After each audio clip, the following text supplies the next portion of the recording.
යේසුස් වහන්සේගේ නාමයෙන් ආශ්‍රී උන්වහන්සේගේ බලය ඔබ අත්දැකලා තියෙනවා.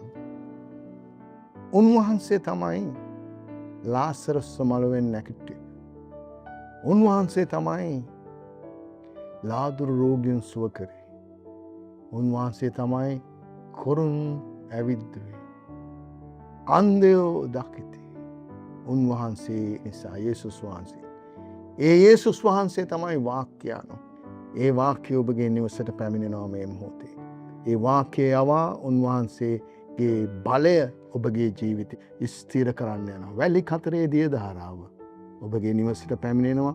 ගීතාවලිය 103 දෙවනි වගන්තිය කියනවා. කෙනෙක් කියනවා ගීතාවලිය කියනවා මාගේ ආත්මය ස්වාමින්ට ප්‍රශංසා කරව. උන්වහන්සේගේ උපකාර සියල්ල සිහි නැති නොකරව. මාගේ ආත්මය ස්වාමින්ට ප්‍රශංසා කරව. උන්වහන්සේගේ උපකාර සියල්ල සිහි නැති.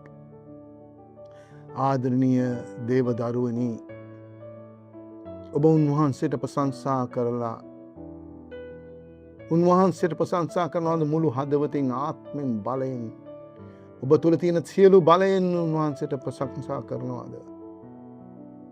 උන්වහන්සේ කළ හැම දේම සිහියට ගන්නවාද?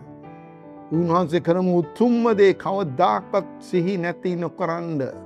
ඒ තමයි අපට දුන්නු කුරුසේ බලය, ගැලවීම, ලේවල බලය, තුන්වෙනිදා මලවුන්ගෙන් උත්ථාන වෙන අපගේ ජීවිතවලට දුන්නු ඒ බලය.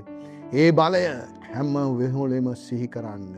ඒ දේ සිහි කරලා උන්වහන්සේට ප්‍රශංසා කරන්න. අද දවසේදී මේ උදෑසන උන්වහන්සේට ප්‍රශංසා කරන්න මොනා නිසාද?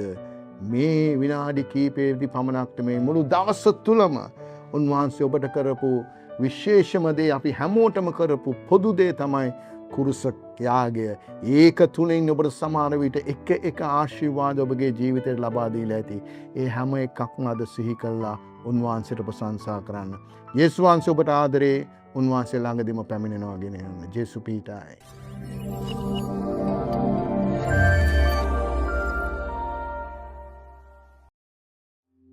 ඔබත් එක්සත් එමීර් රාජ්‍ය තුළ වෙසෙන ශ්‍රී ලාංකිකයෙක් නම් පහත දැක්වෙන අංකයට ඇමතීමෙන් ඔබට අප හා සම්බන්ධ විය හැකියි.